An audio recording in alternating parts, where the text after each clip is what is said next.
Hi there, my name is Maya King. I am a student project participant with this year's NABJ Student Projects. I'm joined today by the First Lady of New York City, Miss Chirlane McCray. Thank you so much for being here with me. Oh, it's a pleasure. So we're going to talk a little bit about mental health in the Black community and how that affects journalists and how we can report better on it.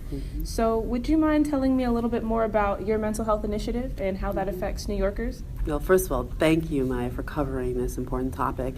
So many people think that mental health has nothing to do with them, but the reality is that it affects all of us. 1 in 5 Americans has a mental illness in any given year, which means that we're all affected, either directly or indirectly because of someone we love or care about.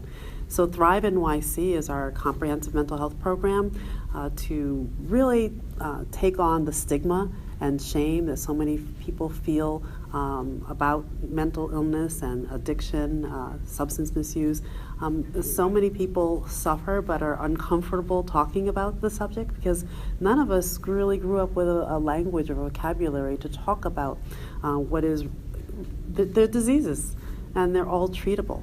ThriveNYC is about changing the culture around mental health and making sure that people get services where they live, where they work, where they worship, where they go to school.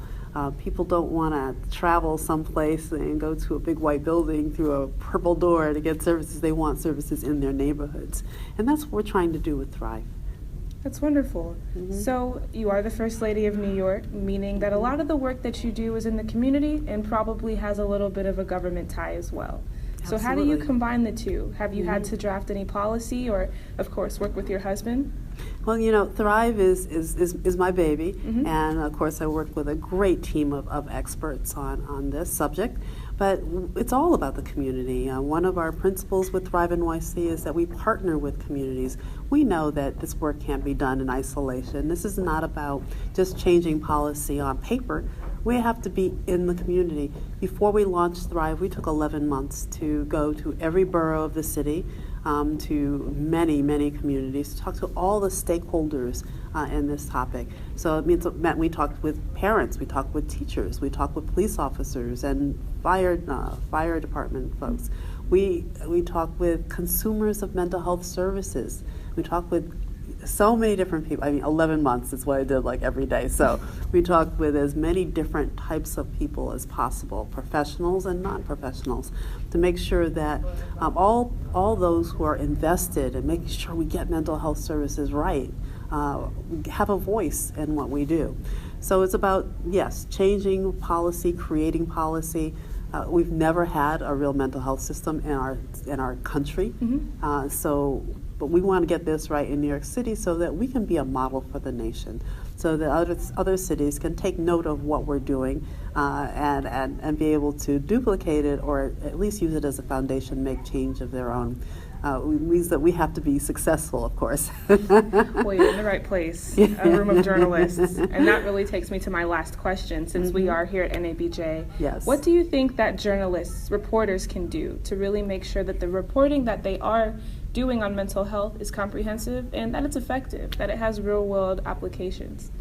Well, there's a number of things that journalists can do, and I'm glad you asked that question because there's so many journalists who don't really understand what mental health is all about, and the fact that, you know, if you don't have good mental health, then you what do you have? You know, your physical health depends on your mental health. You don't. There's always been such a divide between physical health and mental health, and there really shouldn't be. We've got to get rid of that disconnect, and journalists can really help all of us, help our communities, help those of us in government working on this by just getting educated. There's a wonderful mental health first aid course that we're actually providing to 250,000 New Yorkers for free, because we know that if people don't understand the signs and symptoms of mental illness, they don't understand that in half of all cases it starts by age 14 and 75% of the cases by age 24. If we don't understand basic